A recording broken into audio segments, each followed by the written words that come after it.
El expresidente José Mujica llamó la atención la semana pasada cuando le rogó al movimiento islamista Hamás que libere a los latinoamericanos tomados como rehenes en el ataque del sábado 7 de este mes contra Israel. Mujica planteó su pedido a Hamás en un video de 2 minutos que se difundió el jueves en redes sociales. Quisiera creer en Dios, pero a los que creen en alguna forma divina les pido por favor, y en este caso a los palestinos que tienen un puñado de rehenes latinoamericanos en Gaza, que los dejen con vida, que los dejen que lleguen a sus pueblos, que no van a resolver el problema de Palestina. La justa causa que pudo haber tenido históricamente, sacrificando gente que en realidad son compatriotas de América Latina. La salida pública de Mujica se sumó a la de decenas de políticos y personalidades de todo el mundo que vienen reclamando la puesta en libertad de los secuestrados en la Franja de Gaza. ¿Cómo se gestó esta intervención? ¿Por qué está focalizada en una parte de los rehenes? ¿Recuerdan? Esas fueron preguntas que aparecieron cuando discutimos el tema el viernes en la tertulia. Hoy entonces vamos a conversarlo con el propio Mujica y vamos a aprovechar también para preguntarle otros temas, el resultado de las elecciones en Argentina o cómo sigue avanzando la iniciativa que lanzó a comienzos de este año por la integración regional. José Mujica, buen día, gracias por acompañarnos. Muy un gusto saludarlo a la distancia. Lo encontramos en su casa, supongo. Sí. Estoy en la cocina de mi rancho. ¿Desde qué hora ha levantado? Desde las 6:15 aproximadamente. Vayamos a los temas que yo dejaba planteados recién. ¿Por qué apareció el jueves pasado en ese video que circuló en redes sociales, ese en el que solicita la liberación de los rehenes latinoamericanos secuestrados por Hamás? Porque vino desesperado un amigo que es oriental, pero pertenece a la colectividad judía también. Desesperado por hacer algo, me pidió cosas. Y entre las cosas que me pidió que grabara algo, preocupado por la cantidad de argentinos que con algunos de los cuales él conocía. Yo le dije, no va a servir para nada, pero no me podía cruzar de brazos, no decir algo, por una cosa que me parecía que era noble. Cuando se preveía que se estaba ante la magnitud, todavía Israel no había hecho el cerco pero lo estaba haciendo, y la cosa iba a estar cada vez más complicada. Lo hice de corazón, solidariamente, porque me parece que lo tenía que hacer y no consulté a nadie. ¿Tomó la decisión allí mismo, cuando esa persona llegó hasta la chacra y le hizo esa solicitud? No le doy el nombre del que me lo pidió porque yo no lo consulté, pero es muy conocido. Y a resulta de eso, me vino el otro día a pedir de que si podía integrar alguna comisión o algo que le dije, yo no puedo viajar, no puedo ir a ningún lado a semejante distancia, tienen que acudir a otra gente, y bueno, y ahí fue, y no hay que buscarle pelos al huevo. Sí, es interesante esa puntualización que hace porque el video se dio para una cantidad de especulaciones, sí, ¿no? Por ejemplo, ¿usted ha tenido algún tipo de relación en el pasado, en algún momento, con el movimiento Hamás o con otras organizaciones palestinas que pudiera servir de base para que un mensaje como este tuviera algún tipo de eco? No, pero yo he tenido una actitud política con Palestina. Mi país reconoció cuando yo era presidente, a Palestina y hay un embajador en este país. Y siempre reconocí el valor de la causa palestina. Esa es una historia. También dije muy claro que lo que había hecho jamás era un disparate del punto de vista humano, pero además una burrada política, porque desató una crisis en un momento en que un gobierno excesivamente conservador, como el que tiene el Real, estaba tambaleando por otras circunstancias. Es decir, amén de una barbaridad desde el punto de vista humanístico lo que hizo, porque se dejó dominar por el odio. Además, políticamente cometió un error. Pero eso no significa que uno se pueda lavar las manos ante lo que pasa. Esa es otra historia. En su momento me pidieron declaraciones y me lamenté por el dolor del pueblo judío y por el dolor inevitable que va a padecer el pueblo palestino.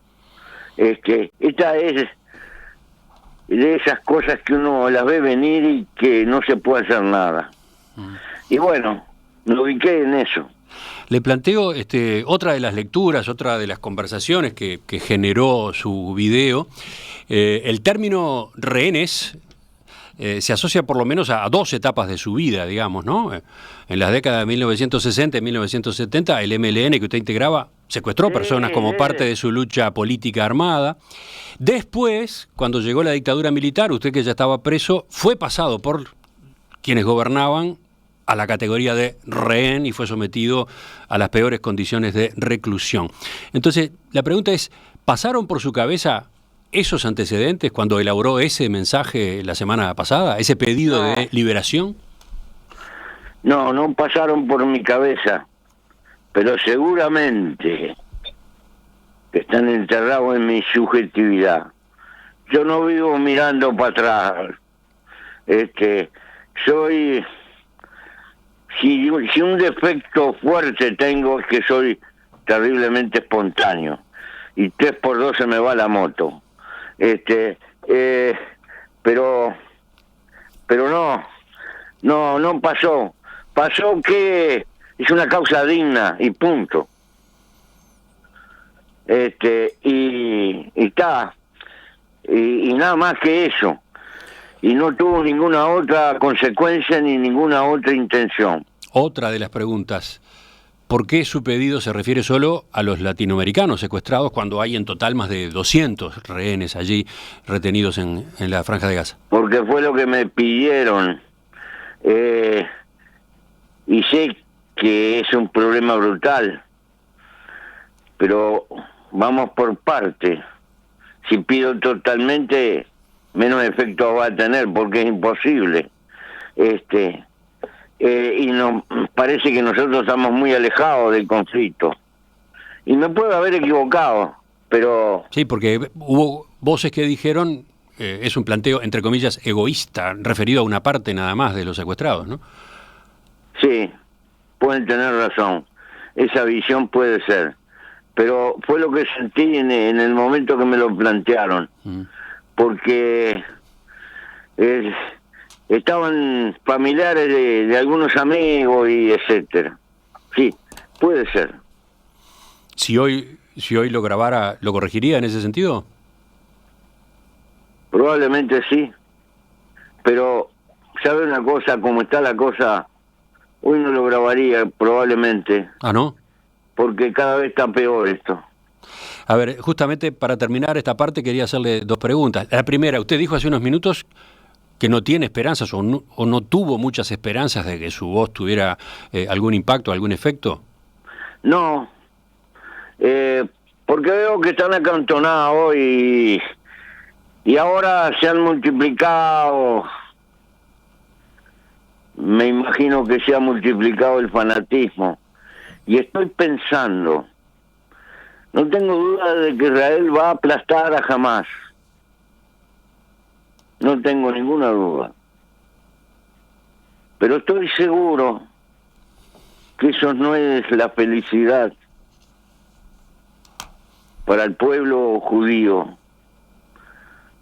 porque este aplastamiento por el camino que tomó va a generar multitud de niños en el mundo árabe que mañana serán hombres y seguirán encadenados al odio. Y esto no se arregla por vía militar. Esto necesita mucha sabiduría política.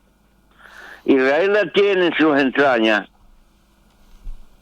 porque hay que conocer la historia de Israel, pero no es lo que está mandando hoy en Israel. Y no ha podido hacer que la convivencia en paz le convenga a todos. Y bueno... Avisora, entiendo lo que dice, y entonces la pregunta siguiente es, ¿usted cómo piensa que se puede salir de esto? ¿Avisora alguna forma de encauzar esta crisis, que evitar que siga escalando la violencia? Bueno, idealmente conseguir acuerdos de paz. Pero fíjese paralelamente lo que pasó en la ONU. Guterres quiere aliviar un poco la circunstancia, y lo tratan poco menos que como traidor y como esto y el otro. Con ese espíritu es imposible hablar de negociaciones. Usted alude a lo que ocurrió en el día de ayer, bueno, y que sigue teniendo impactos y repercusiones a esta hora. El secretario general de Naciones Unidas, Antonio Guterres, dijo ayer ante el Consejo de Seguridad, en un momento de su intervención, ninguna de las partes en un conflicto está por encima del derecho humanitario internacional. Recordó que incluso la guerra tiene reglas. Condenó el ataque terrorista perpetrado por Hamás contra civiles israelíes el sábado 7, pero también señaló que no surgieron de la nada y agregó: el pueblo palestino lleva sometido a 56 años de asfixiante ocupación. Eso provocó la reacción airada de Israel por distintas vías. Ahora se está pidiendo desde el gobierno de Israel directamente la renuncia de Guterres. Sí, claro. Entonces, ¿de qué negociación se puede hablar? Se eligió solamente el lenguaje militar, que no entiendo. Tiene todo el derecho a defenderse Israel. Pero Israel tenía medios, con paciencia, para liquidar porque Israel puede poner toda la franja de Gaza en cana. Y la puede filtrar con tiempo. Y puede lograr los objetivos sin matar niños, sin tirar bombas. Puede lograr con paciencia de otra manera. Pero eligió el peor camino, que va a sembrar odio a lo largo de mucho tiempo. Y la comunidad israelita vive por el mundo. Y por el mundo andarán desde la sombra, caminando fanáticos, en nombre del Islam. ¿Se da cuenta? Eso es lo que y esto necesita otro camino, pero es inútil. ¿A quién le corresponde? ¿Quién puede tomar una iniciativa que cambie el rumbo, que conduzca por lo menos a un freno del intercambio de violencia? El razonamiento de las grandes potencias, pero las grandes potencias entran en el mismo juego. ¿Sabe una cosa? La humanidad se ha transformado en un agente casi geológico, pero la política internacional es la proyección del punto de vista de los países más fuertes. No hay política internacional. Andamos a la deriva. Nadie piensa en los equilibrios del planeta. Y bueno, esto no sé cuál será la solución. No encuentra, por lo menos a corto plazo, posibilidades. No encuentro. Usted tampoco. O sea, no, yo claro que no. Yo no tengo credenciales para eso tampoco. Nos pasa a todos los que razonamos en esto. Estamos paralizados. O sea que su pronóstico es, digamos, el peor. Sí, soy pesimista. Y ojalá que me equivoque. Hacemos una pausa.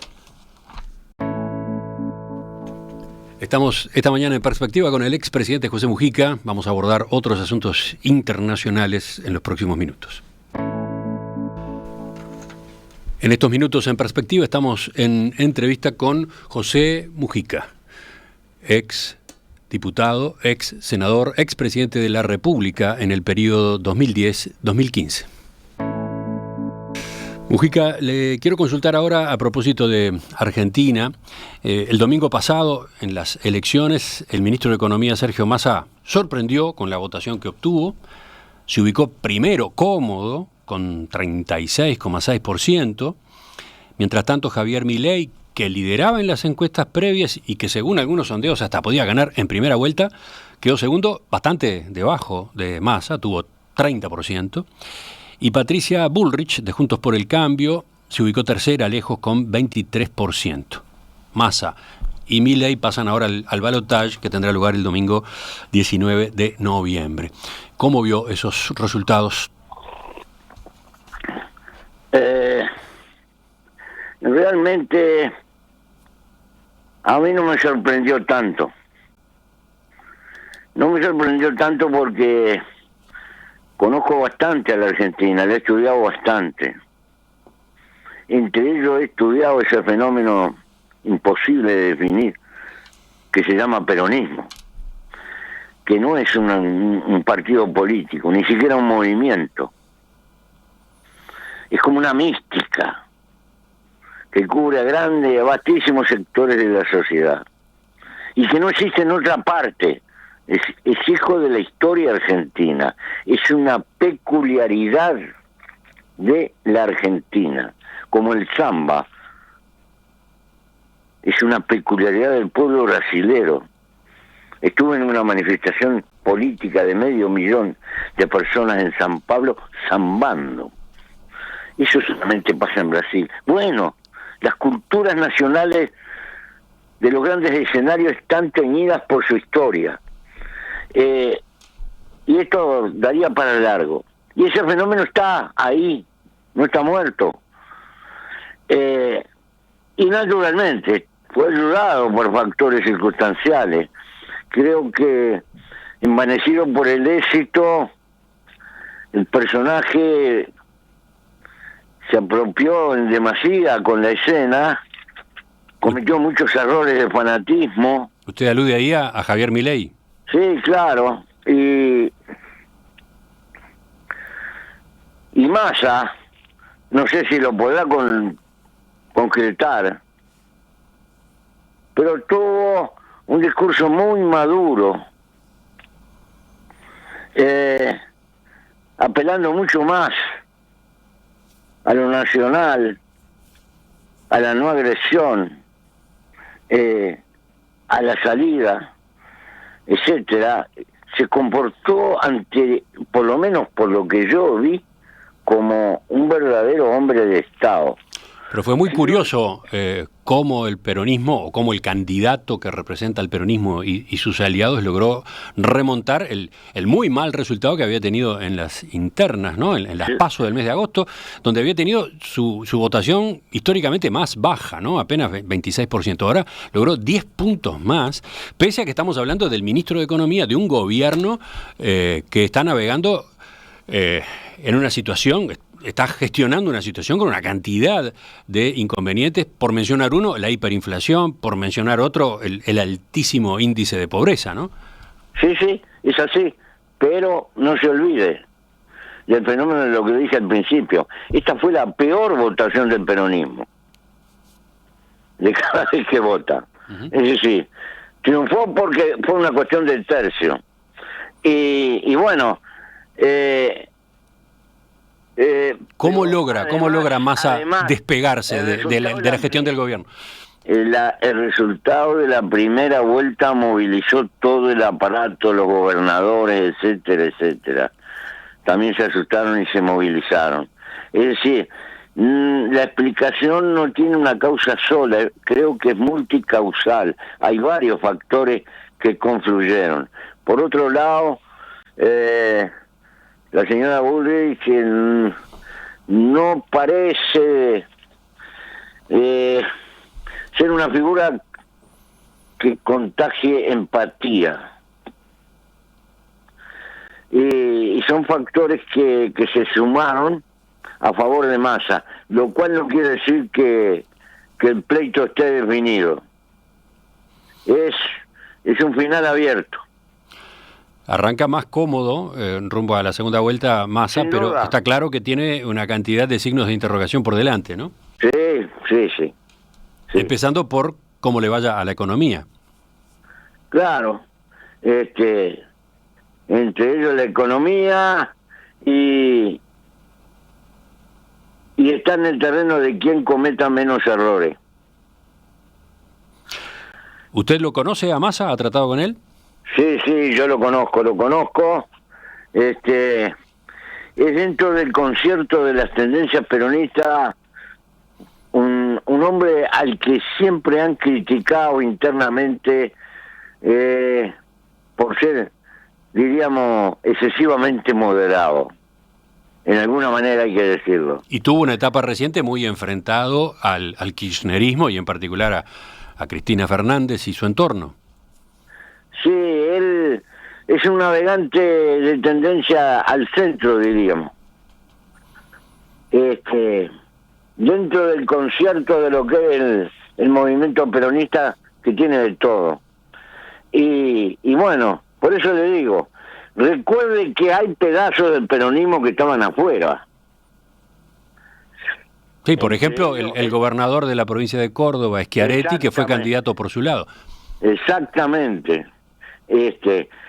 No están todos los que son, ni son todos los que están. Usted tiene muchos amigos en el peronismo, pero al mismo tiempo cada tanto lo critica. Y ha criticado incluso al propio kirchnerismo dentro del peronismo. ¿Cómo es eso? Bueno, libertad de opinión. Yo creo que yo también me equivoco. Ayer me equivoqué porque salí espontáneamente. Y dije que Milei era un gorila con una ametralladora. Y tengo derecho a pensarlo porque cuando lo veo con esa motosierra por la cosa, bueno, pero ¿Pero qué, no debió haberlo dicho? no, se me fue la moto. ¿Saben por qué? Porque lo votó un montón de gente. Y esa gente merece mi respeto. Porque si entro en el juego de él, precisamente. Y eso es lo que está pudriendo la Argentina. ¿Ya tuvo usted algún tiroteo con Milei hace pocos días? Sí. Y bueno, está. Yo también me caliento, ¿qué quiere? Pero después pienso y rebobino. Usted decía hace unos minutos que no cree que Massa tenga asegurado el triunfo en la segunda vuelta. No, lo tendrá que pelear. Y yo veo que el asunto está en quien consiga más aliados y en el que cometa menos errores. Es evidente que hasta ahora hay un hervidero en la política argentina. Usted hablaba hace unos minutos del peronismo y bueno, yo incluso le repreguntaba a propósito del peronismo. En esa misma línea, ¿qué implica Massa? ¿Qué implica cómo llamarlo, éxito de Sergio Massa? ¿Qué implica este posicionamiento de Sergio Massa después de las elecciones en la evolución del peronismo? Da la impresión de que es una variable un poco al centro. Da la impresión. Siempre va a tener el problema de los derechos, de las conquistas sociales, etcétera. No hay que olvidar que una de las fortalezas que han quedado históricas en los cimientos del peronismo es la construcción desde el Estado, en su momento, de un formidable movimiento sindical que está hasta hoy, con todas las virtudes y los defectos, que vaya que los tiene. Pero eso es muy fuerte en la Argentina, muy fuerte. Y cubre el grueso de las ramas de la economía. Entonces, ahí tendrá que negociar y no las tendrá fácil. Y además, desde el punto de vista económico, ahora, vi una cosa positiva. Apareció un hombre olvidado ahí que fue formidable, porque hagamos memoria.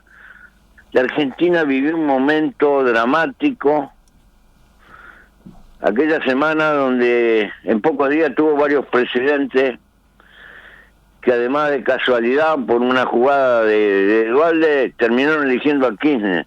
Pero ahí apareció un personaje en la economía, Labaña, Roberto Labaña, que manejó las cosas con tal sabiduría y tuvo la suerte de un par de años de formidables cosechas y buenos precios internacionales también. Y la Argentina respiró y salió. No hace tanto como para que no... Y en estos días, ese hombre que debe estar muy viejo, se arrimó a Massa, y eso me parece importante, porque acá tiene que haber un manejo sabio de la economía y algún tipo de acuerdo con el Fondo Internacional, que cometió un error garrafal con la magnitud del crédito que dio, y tiene que cargar con algo, dar tiempo para que vengan buenas cosechas más allá de la sequía, y que la Argentina pueda trabajar sin ahogarla, porque no la pueden ahogar más de lo que está, y puede empezar a pagar, pero necesita tiempo. Hablando de manejo sobrio de la economía, ¿cómo observó las distintas medidas que fue tomando Massa ahora, durante la campaña previa a la primera vuelta, que eran gasto, y bueno, y según la oposición, destinadas a comprar votos de determinados sectores de la población? Y la oposición pierde la memoria, porque puede haber algo de eso. ¿Y qué fue el préstamo? El préstamo de Macri cuando gobernaba. ¿El préstamo del Fondo Monetario? Dice, por favor, el muerto se asusta del degollado. Usted señalaba a Massa como un líder peronista corrido al centro. Cuando hace ese señalamiento, ¿cómo lo está ubicando? Lo está ubicando, a ver, pregunto, ¿no? Entre, no sé, lo que puede haber significado en su momento Menem, más, entre comillas, a la derecha, y Kirchner y Cristina Kirchner, más, entre comillas, a la izquierda. Sí, evidentemente, algo de eso hay. No va a llegar nunca Menem.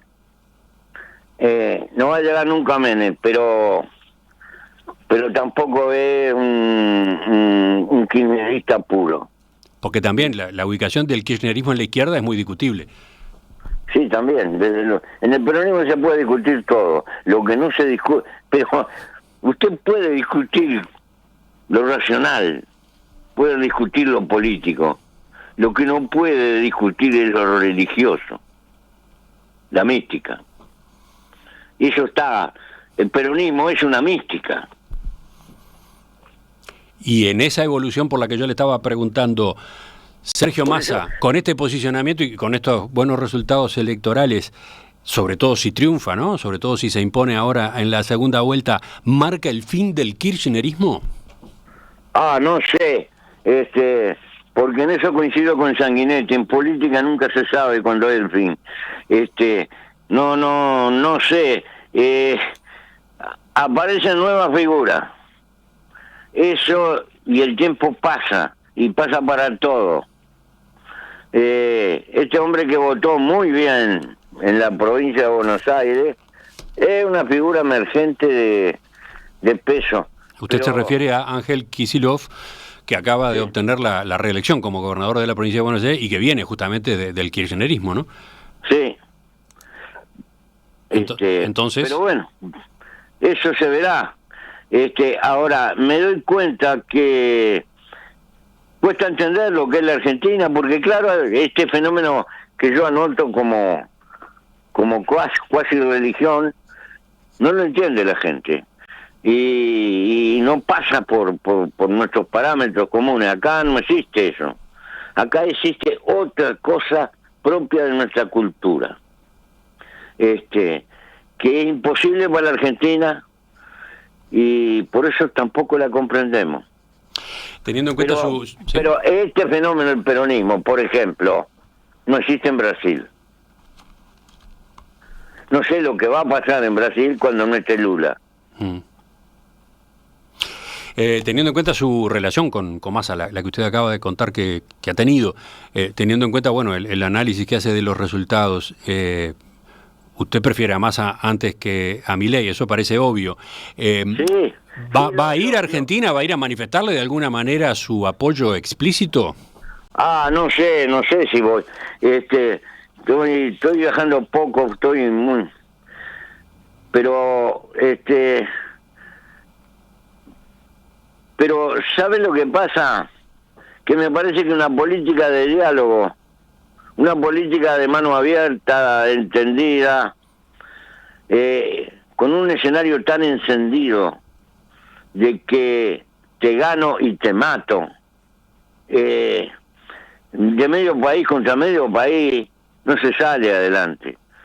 Me parece más contemporizador y el peor temor a la otra alternativa es que se termine en un régimen autoritario, porque va a generar resistencia esas medidas dramáticas que se anuncian, y eso va. El pueblo argentino tiene capacidad de organizaciones de resistir, y la respuesta va a ser reprimir, y eso es una espiral que se sabe dónde empieza pero no dónde termina, y como tal me parece que la otra no es una vía mágica, pero es más distendida, de menor costo. Va a tener que haber un ajuste en la Argentina, inevitablemente. El problema es quién lo paga, y ahí va a estar el drama. Ahora, yo le preguntaba, ¿va a ir a Argentina? ¿Va a ir a explicitar su apoyo a Massa? Capaz que voy, pero no sé, no tengo nada decidido. Enseguida, en la tercera parte de la entrevista, vamos a actualizar con Mujica sus gestiones por una política de integración en América Latina, esta que inició en enero. Llegamos a la tercera y última parte de la entrevista con el expresidente José Mujica.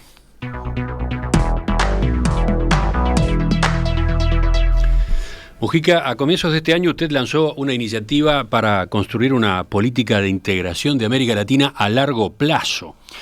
Lo que usted comentó en su momento fue que buscaba generar una identidad entre los países y los habitantes de la región para darle a este espacio un lugar en el mundo que hoy no tiene, entre otros objetivos.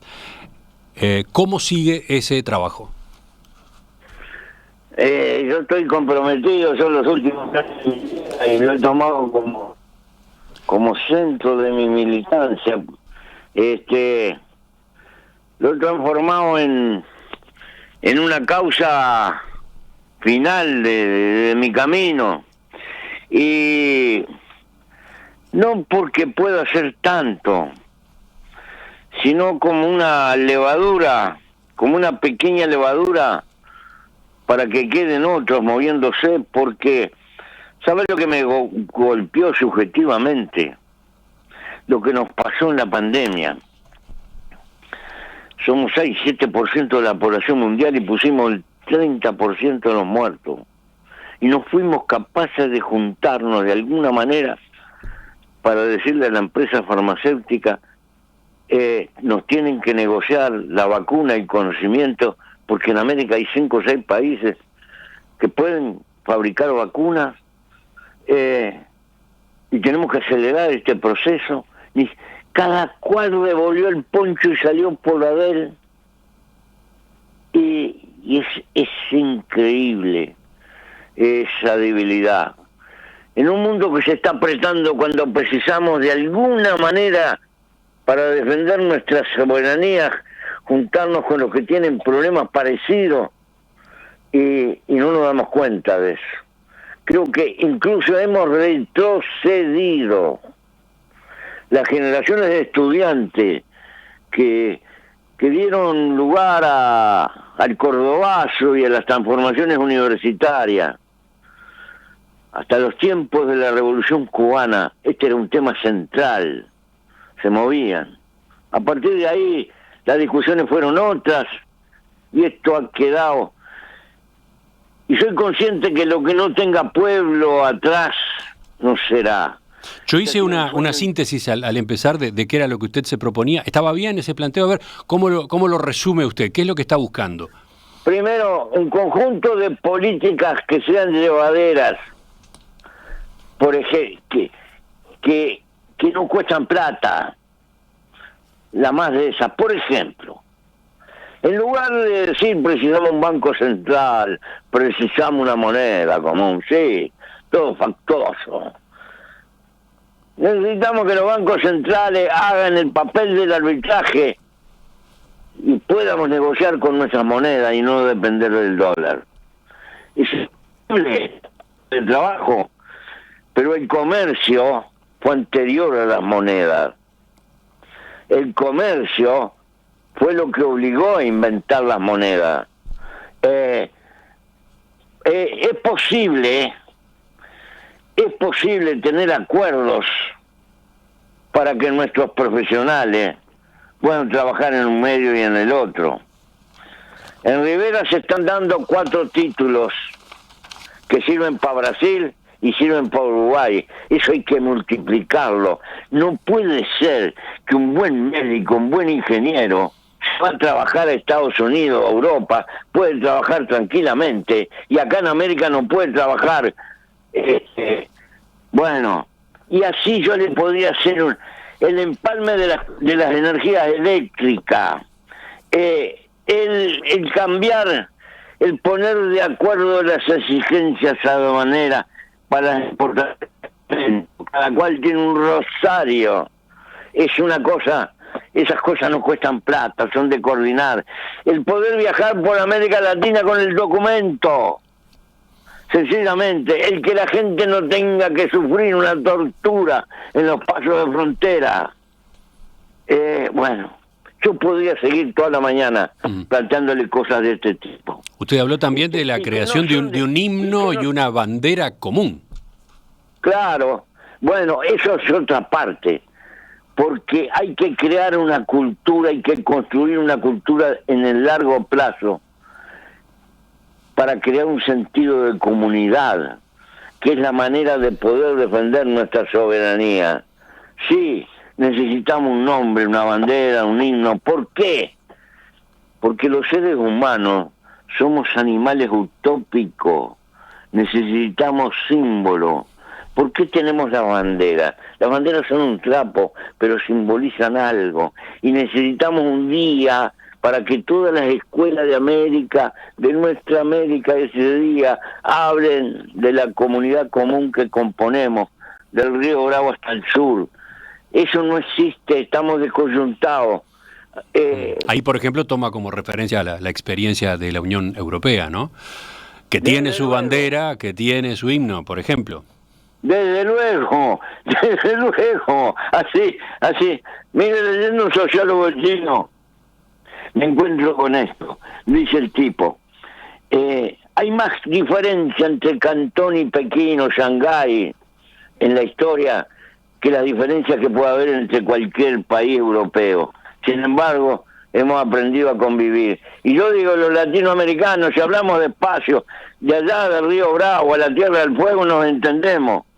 Pero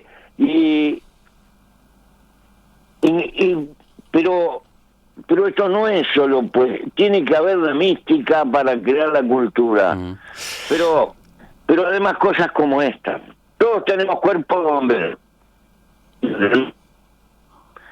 Podemos tener una brigada que esté preparada para que vaya a socorrer cuando un pueblo vecino tiene un cataclismo, una inundación, un desastre, porque eso simboliza mucho en los momentos de dolor estar junto a los otros. Y así sucesivamente, una nube de política. Yo no pienso sustituir a ningún gobierno. Estoy tratando de darle manija a los gobiernos. Tenemos como 10 organismos. No hay que nombrar más organismos, más conferencias, más esto.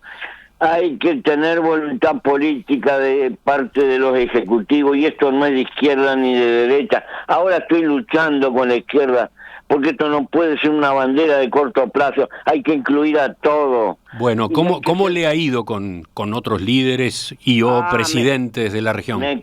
Me cuesta, pero lo imposible cuesta un poco más. Me cuesta porque en todos lados hay atavismo. Y este es un problema, creo, ayudar a crear una cultura de largo plazo. Yo no voy a recoger ningún triunfo, estoy haciendo una siembra.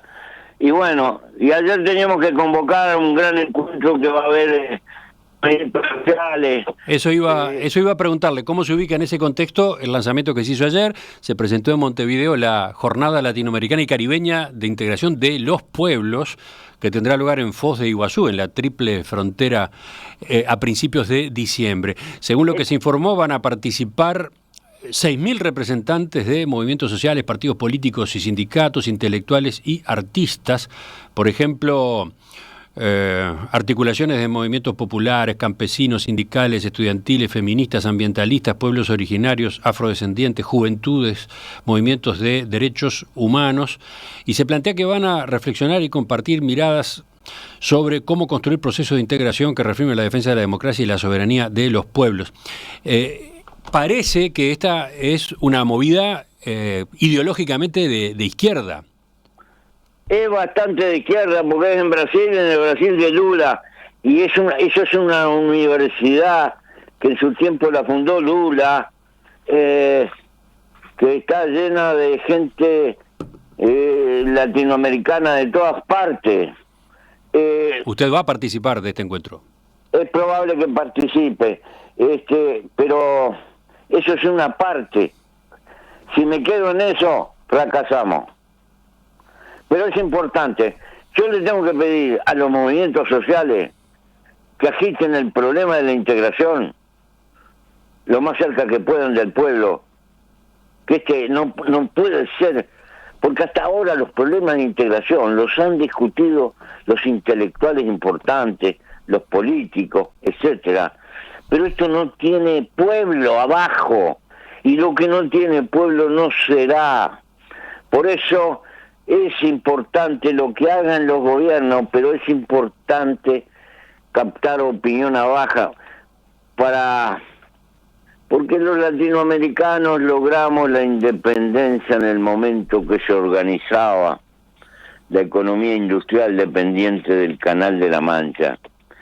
Y insensiblemente pagamos por nuestra independencia política el precio de la dependencia en el campo de la economía, de las ideas y todo lo demás. Y en mucho no hacemos la historia, más bien la padecemos, sobre todo cada vez más hoy. Por eso yo creo que tenemos que tratar de juntarnos sin prejuicio. En esta lucha yo me hice de amigo de Piñera, me hice amigo de Santos. Se da cuenta que están en la otra vereda enfrente de lo que yo puedo pensar. Bueno, ¿y cómo le ha ido con presidentes o expresidentes ubicados del centro a la derecha? ¿Cómo le ha ido con el actual presidente, Luis Lacalle Pou, acá en Uruguay? Me podría ir peor. Sin embargo, de mi parte, he tratado de no agravar las diferencias. Fui una sola vez a hablar con él, preocupándome más que nada por el tiempo de mis nietos.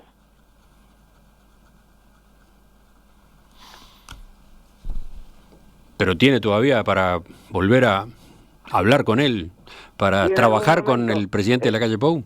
En algún momento lo respeto y me respeta afectuosamente cuando me ve. Y después cada cual es como es. Uh-huh. No le puedo pedir al Peral que dé mandarina.